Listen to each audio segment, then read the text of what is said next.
Hi everybody, I'm Letha. Welcome to the Preserver's Kitchen. Today we're going to be canning in a hot water bath canner.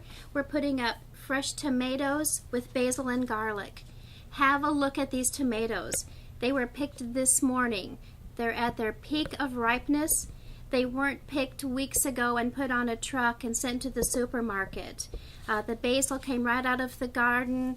We're going to capture the freshness and the nutrients inside the canning jars, so they'll sit on the pantry shelf all year long. They'll be there ready for us when we want to make marinara sauce and soup and so many other recipes. So like I said, it's going to be a hot water bath canning process, and I'm going to explain that to you right here. This is a hot water bath canner, and it's called that because that's precisely what it is. It's a very large pot with a custom fitted lid. That's important. And inside is where we have the water. These canners come with these wonderful little racks right in here. They hold 7 canning jars. They fit down inside, and this is a safety feature, so you don't have to reach down inside and grab these jars. So the hot water bath canner is on the stove, getting hot while we're ready to go. Sterilization is key here.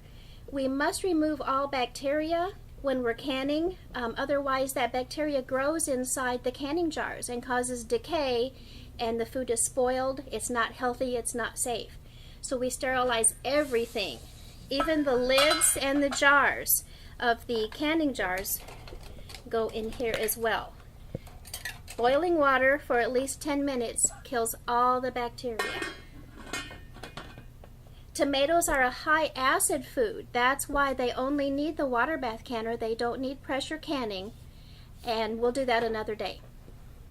Okay, as I said, everything has to be sterilized before we begin, and nowadays we have dishwashers. Our grandmothers didn't.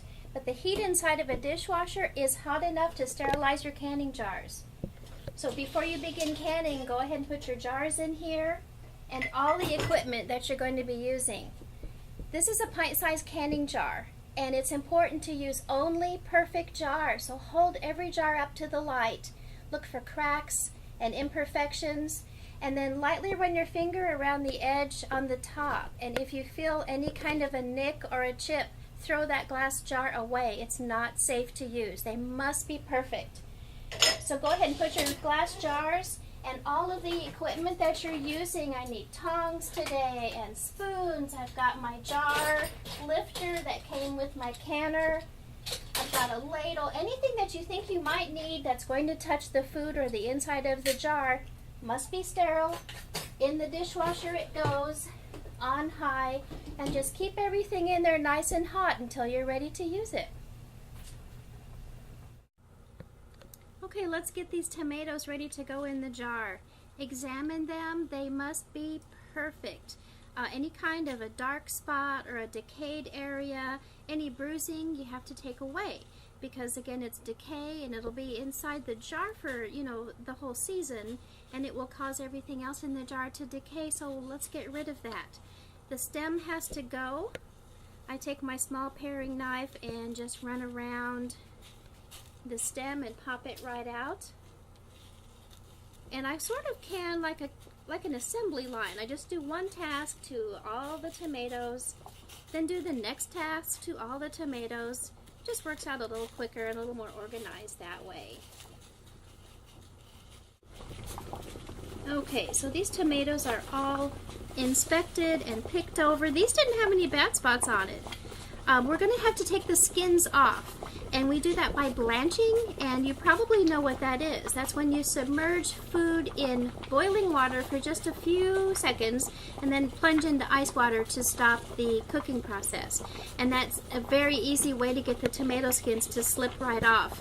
And here's a trick that I learned from my grandma. Take a sharp knife and just sort of pierce the bottom of the tomato each time on each one, and that sort of gives that boiling water a place to start, and these tomato skins will slip right off. It'll be a piece of cake. You'll be surprised at how easy it is.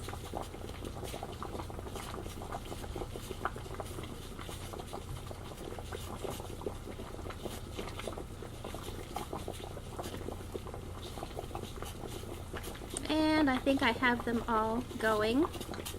So again, we're going to, just keep in mind boiling water sterilizes, and we must have the sterile items, but just be careful. Keep hot pads nearby and be mindful that you're working with boiling water.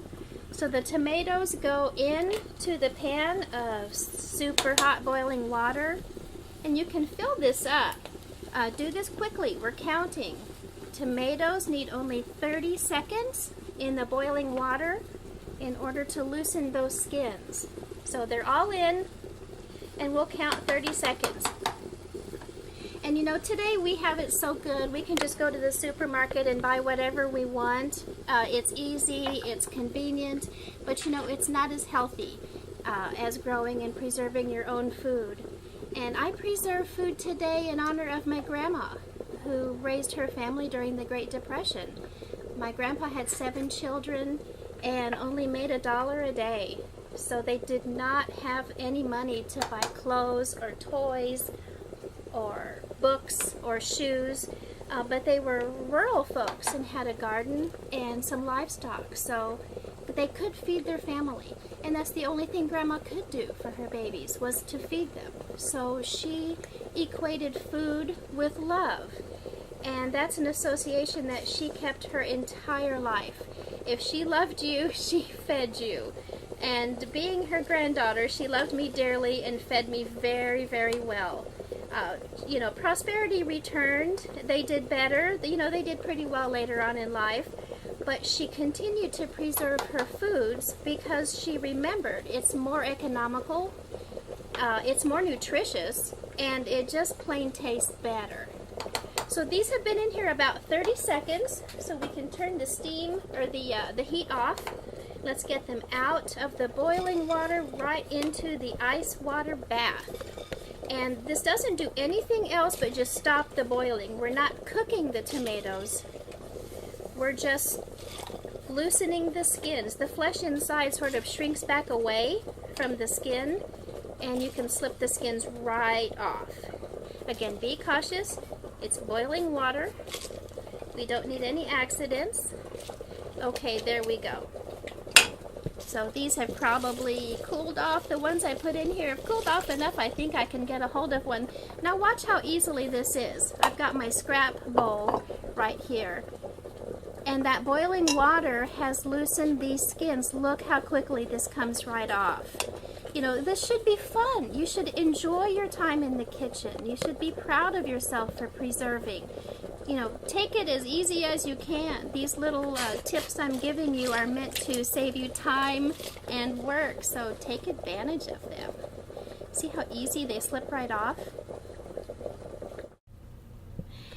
A lot of people are rediscovering the art of preserving their food. I know a lot of young mothers are getting together to have play dates with their kids, and while they're there, they're canning. They have communal gardens, they pick together, they harvest the food together, they can it together, and this way they share the work, they share the expense, and they're having fun while they're doing it.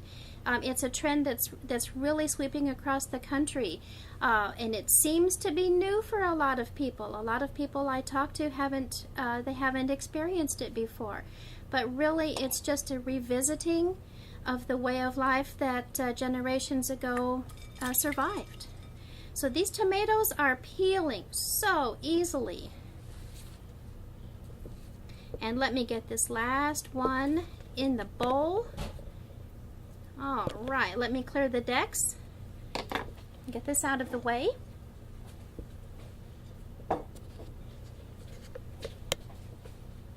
Okay, a trash bowl is absolutely essential when you're preserving, especially when you're canning. If you are into raising hens, like a lot of people are nowadays for eggs or for butchering for meat, chickens are like little feathery garbage disposals. They eat almost anything. They love tomato skins. And I can tell you from personal experience, if you give your chickens a lot of tomato skins, it'll color the white eggs very slightly and they'll look sort of pink, which is kind of fun. So scoot that out of the way. We are also adding fresh basil and garlic to the tomatoes. And I've got this wonderful garlic. It's so aromatic. But when you're using fresh herbs, remember that you have to bruise them or cut them to release those volatile essential oils. That's where the flavor is. And we want really just a rough chop on here. I want to be able to see the leaves of basil in the jars. So I'm just running my knife quickly through here. We're going to use about a tablespoon or 2 tablespoons per jar, and that chop right there is perfect. It's exactly what we need. We're also using garlic. I love garlic. I eat a lot of garlic in my house. I'm going to put maybe 2 cloves, 2 medium cloves in each jar. Here's a great way to peel garlic. It comes off the bulb with a skin on it that can be really hard. Just put the blade of your wide knife down on it and pound, and it separates right from the skin, comes right off. It's a great way to release your frustrations too. So let's get these garlic cloves chopped just coarsely. Again, I want to see them in the jar, but we have to break them up to get into those cells where the flavor and the aroma is. So this is ready to go. We've got, whoops, let's give this one a little bit more chop. We have our tomatoes. They're skinned and ready to go. We've got our basil. It's all chopped and ready to go. So hey, we're ready to put things in the jars. And remember, we have our jars in the dishwasher, staying nice and hot and sterile. So just take one out at a time. There we go. And again, it's hot. It's been in the hot dishwasher. So we will not be sticking our hands down inside. The inside of the jar is sterile. The lids are sterile.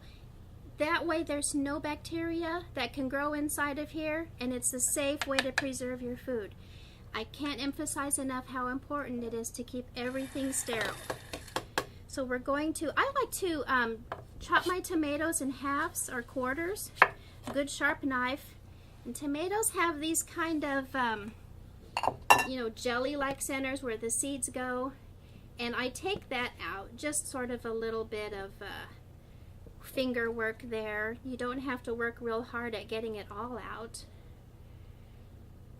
But just kind of gently run your fingers inside there. Again, more scraps for the chickens. And I can't tell you how wonderful it smells in my kitchen right now. I wish this was smell-o-vision instead of television. I've got the heady garlic going on and the very earthly basil aroma floating around. So that's about half of the tomatoes I want. So we're going to put in our 1 or 2 tablespoons of our freshly chopped basil, which is sticking to my hands. There we go. And 1 or 2 cloves. So there we go. And then let's finish up with another layer of tomatoes. These are so beautiful. And I grew them in my garden myself. And what I love about that, no one has touched these tomatoes but Mother Nature and me. And I feel really good about that.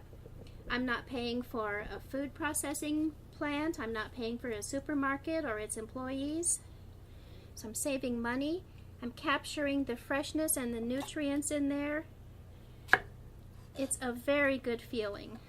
That one didn't get the stem taken out of it, so we'll set that aside and work on him later. I think I can get 1 more tomato in here. There's something very important about a canning jar when you're filling it, and it's called headspace. And what headspace is, it's the area on top of the food under the lid.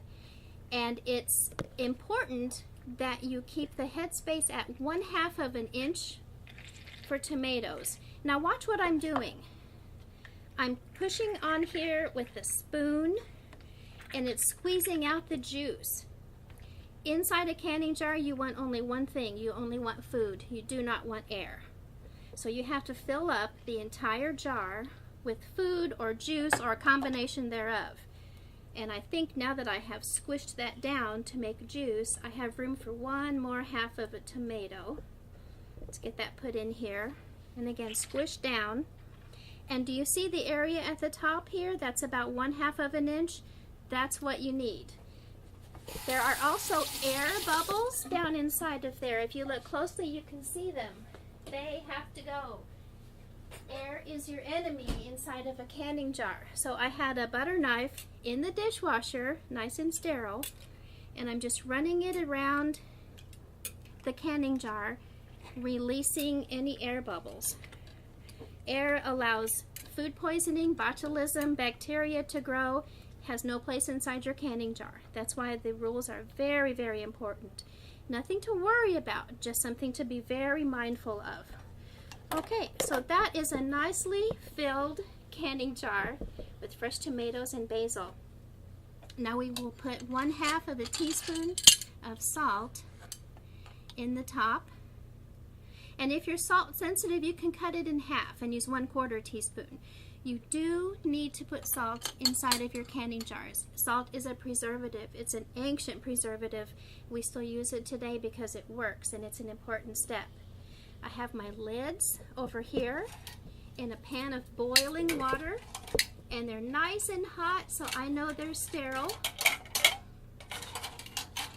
So I've got one, and I'm making sure that it's a little bit wet. Now have a look at the inside of this lid. Do you see the reddish rubber ring? That's what creates the airtight seal. So a wet lid goes on a nice clean jar, and you notice my fingers never went inside, my fingers never touched the inside of that lid. It is sterile. So now we put the band on it. It's hot, but it's on the outside, so I can't touch it with my hand. Screw it down nice and tight, and that's ready to go in the canner. Okay, so we have all 7 jars filled with our beautiful fresh tomatoes and basil and garlic. They're all salted and lidded and banded, and here they go into the hot water bath canner. And that's 6, and here is 7. I love these racks. They've really made this easy for us canners. So it just goes down in. Again, it's hot, be careful. And the water must cover the jars by at least 1 or 2 inches. It has to be completely covered by water for the processing to work. This needs a little bit more. So there we go. That's a good 2 inches above the tops of the lids. And we've got it on high. Here's our lid right on there. And what we do is we wait for it to come to the boil, keep a close eye on it. Then when it starts to boil, count 25 minutes, and then we're done. So don't you go anywhere. I'll see you back in another few minutes. All right, I can tell by looking down into the canner that the water is boiling. You see that? That's a full rolling boil, and that's what you need. So we start counting 25 minutes. For pint-sized jars, that's what we're using today. The bigger quart jars need 35 minutes. So we're going to start counting 25 minutes right now, and then it'll be done. But you can see that there's at least 1 inch or 2 of water above, so that the jars are completely submerged in boiling water. They're getting their hot water bath. They're processing right now. The temperature inside the jars is getting hot enough to kill any bacteria. All of the air is escaping, and we're creating an airtight seal, and that's the secret of preserving. So 25 minutes. We'll see you back in just a little bit. Bye-bye. Okay, it's been 25 minutes. I'm so excited. This is my favorite part. Turn the water off. Hot pad, remember this is super boiling hot. When you open a lid that has water inside of it that's hot, open it away from you so you don't get burned by the steam. There are some tools that are particular to canning, and this is one of them. This is a jar lifter. Don't try to do any canning without these. Goes right in, your hand is safely out of the water, grips the jars, they come right out. Look at that. Can you see that it's boiling inside? This hot water bath canner has created pressure inside there, which really cooks these. It's sealing in all the nutritional value, the freshness, it's in there. Look how beautiful these are. They need to cool, You need to set them on a heat-safe surface for an hour or so with an inch or two in between each jar. That way they have lots of room to cool. And you can notice the tops of the bands, sometimes they will indent while they're in the water. And you want to keep your fingers off of them until they do that, but to tell that they've sealed, the lid will be kind of pushed down. It'll be concave. And these have already done that. The hot water bath worked amazing and they're already sealed. I can't do anything with them yet because they're super hot. But look how beautiful. These were picked this morning and they're already ready to go in the pantry. The nutrients are here. The vitamins are here. There's no chemicals. There are no additives. This is so healthy for my family. I'm super excited about this. I'm going to fill my entire pantry up. So the Preserver's Kitchen is all about getting your food from the field to the pantry or the freezer as quickly as possible, sealing in and saving all the goodness. A little bit later on, I think maybe we'll make some tomato basil soup, so stick around. Okay, we talked about how important it is to create an airtight seal. We know that air inside a canning jar is our enemy. So here are two jars. One has an airtight seal and one doesn't. How can I tell? This lid is down, it's tight, I can't move it. This lid, listen to this. It has not sealed. I can very easily take the lid right off. That is not sealed. That has not sealed. And if this happens, and it happens to all of us, just put it back in the hot water bath canner one more time. This one has sealed. And here's how I can tell. I can't lift this up. I would need a tool. Did you hear that? That's the vacuum being broken. So that's what the rubber ring does. It creates an airtight seal. I can't emphasize it enough. It's not scary. There's no mystery to it. You just watched me do it. So I know you can. Airtight seal. That's what we need. Okay, we have our tomatoes that have been canned with fresh basil and garlic. We filled up the whole pantry. We're going to use these now to make some delicious tomato basil soup. And you know, I love it when people send me emails and call in with questions. It's very exciting. I'm glad to see so many people are trying canning. And right now we have a caller. It's Angie from Indiana. Hi, Angie. Hello. Thanks for calling the Preserver's Kitchen. You have a question for me today. Yes, I do. I was wondering if I am able to reuse my jars and my lids from one year to the next. Oh, that is an excellent question. I'm so glad you brought that up. It's yes and no. You can use the jars again year after year after year. Just remember to inspect them each time. Hold it up to the light. Check for imperfections. Check for nicks and chips. Okay, the bands also, as long as they are not bent, they're not misshapen, they're not rusty, you can use these again from year to year. 50 years, I promise, they'll be good as long as you take care of them. The lids, however, this is a different story, and I'm so glad you brought this up. The red rubber ring that's inside of here is what causes the airtight seal. You know that.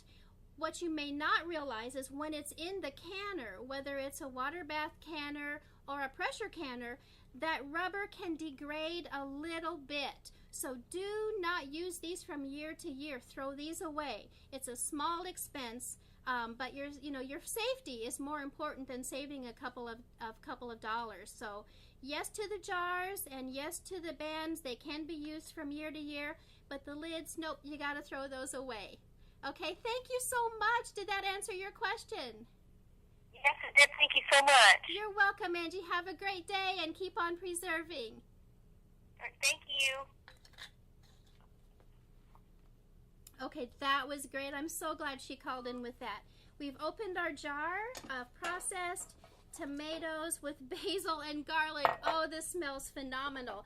I just opened the can and put it right in the pan. Got it on high. It's going to boil. This smells phenomenal. I'm going to break up these tomatoes. And because these came right out of my pantry, I canned them. Nobody touched this food but Mother Nature and me. Full of vitamins and fresh flavor. We're just going to let that get a little boil to it. I'm going to add in a little bit of salt and some freshly cracked black pepper. And it's an Italian dish. It's hard to make an Italian dish that doesn't want some olive oil.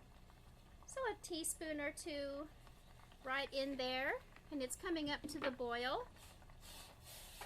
And because the hot water bath canner has done a lot of the cooking for us, we're really just heating this. Okay, our tomatoes, basil, and garlic are boiling nice and hot. They're really broken up. But we're going to smooth the soup with a stick blender or an emulsion blender just to make it all nice and smoothly textured. And if you don't have a stick blender, it's fine. You can use a blender, a regular blender, or a food processor for this. We're going to bring this all together. And the amount of texture that you put in here is up to you. If you like it totally smooth, just blend all the way. I like a little bit of a chunk in here, so I'm going to use my blender to get a smooth consistency with some tomatoes and some basil still showing. That's what I like. Almost there. All right. That's about the way I want it. Get rid of that. And we're almost finished. This is how quickly this comes together. Got some heavy whipping cream. It can't be cream of tomato basil soup without cream. If you're watching your calories and your fat, you can substitute half and half or milk, but you're not going to have the creamy richness of cream. And it's just a little bit. So I do recommend using the cream. And it lightens it in color, but it richens it in flavor. It's sort of a pumpkin-y color. And we've got the heat back on to bring it back up to temperature. And while that's heating, we need some crusty bread. I can't have soup without some delicious homemade bread. This is a French boule, one of my favorites. I've got a beautiful bowl ready to go. I'm super happy to do this because these are tomatoes from my garden. Everything is fresh and nutritious. And you saw how quickly it came together. So I hope you feel empowered. I hope the Preserver's Kitchen gives you the confidence that you need to start preserving your own food. You deserve it. You deserve the quality. Look at this. That is beautiful. And it's healthy, tastes fresh, the nutrients are in there. And I want my bread soak in there.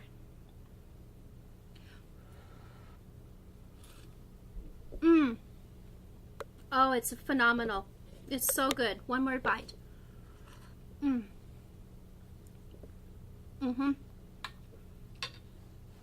It's all worth it.